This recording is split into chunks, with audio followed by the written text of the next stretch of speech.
ಕಾಶ್ಮೀರದ ಪಹಲ್ಗಾಮ್ನಲ್ಲಿ ನಡೆದ ಹಿಂದೂಗಳ ನರಮೇಧ ವಿಚಾರಕ್ಕೆ ಸಂಬಂಧಪಟ್ಟಂತೆ ಮೃತಪಟ್ಟವರ ಆತ್ಮಕ್ಕೆ ಶಾಂತಿ ಸಿಗಲಿ ಅಂತ ಹೋಮ ಮತ್ತು ತರ್ಪಣ ನೀಡುವ ಕಾರ್ಯ ಉಡುಪಿಯ ಕಡಲ ತೀರದಲ್ಲಿ ನಡೆದಿದೆ.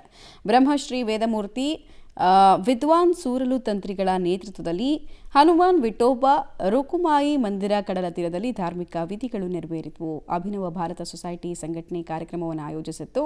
26 ಕುಟುಂಬಗಳ ಪರವಾಗಿ ಹಿಂದೂ ಸಂಘಟನೆ 26 ಯುವಕರು ಈ ಅಪರ ಕ್ರಿಯೆಯ ವಿಧಿಯನ್ನು ನೆರವೇರಿಸಿದರು.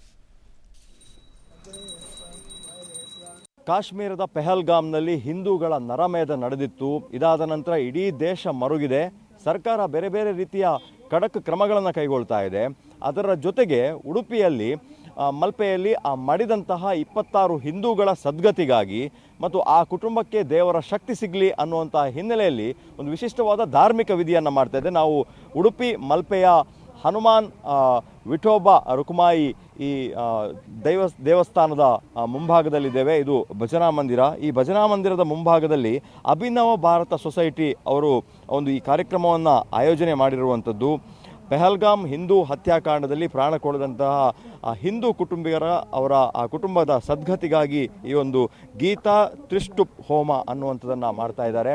ಯಾರೆಲ್ಲ ಮರೆದಿದ್ದಾರೆ ಆ ಮರೆದಿರುವಂತಹ ಅವರ ಫೋಟೋಗಳನ್ನು ಇಟ್ಟುಕೊಂಡು ಅವರ ಕುಟುಂಬದ ಪರವಾಗಿ ಹಿಂದೂ ಸಮಾಜ ಜೊತೆಗಿದೆ ಅನ್ನುವಂತಹ ಧಾರ್ಮಿಕ ವಿಧಿಯನ್ನು ಮಾಡ್ತಾ ಇರುವಂಥದ್ದು.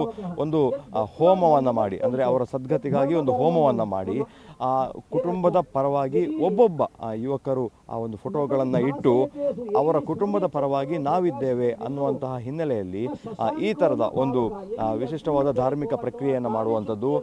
ಇಲ್ಲಿ ಅಪರಕ್ರಿಯೆ ಅಂತೇಳಿ ಕರೀತಾರೆ ಕರಾವಳಿ ಭಾಗಗಳಲ್ಲಿ. ಸಮುದ್ರ ತೀರದಲ್ಲಿ ಅಪರಕ್ರಿಯೆಗಳನ್ನು ಮಾಡಿದಂತಹ ಸಂದರ್ಭದಲ್ಲಿ ಅವರಿಗೆ ಸದ್ಗತಿ ಆಗ್ತದೆ ಅನ್ನುವಂತಹ ನಂಬಿಕೆ ಇದೆ. ಈ ನಂಬಿಕೆಯ ಹಿನ್ನೆಲೆಯಲ್ಲಿ ಹಿಂದೂ ಸಮಾಜ ಆ 26 ಕುಟುಂಬಗಳ ಜೊತೆ ಇದೆ ಅನ್ನುವಂತಹ ಹಿನ್ನೆಲೆಯಲ್ಲಿ ಈ ಥರದ ಧಾರ್ಮಿಕ ಕ್ರಿಯೆಯನ್ನು ಮಾಡ್ತಾ ಇರುವಂಥದ್ದು. ಹಾಗಾಗಿ ಆ ಮೃತ ಕುಟುಂಬದ ಸದ್ಗತಿಗಾಗಿ ಹೋಮವನ್ನು ಮಾಡಿದ್ದಾರೆ. ಮುಂದೆ ಇಲ್ಲಿ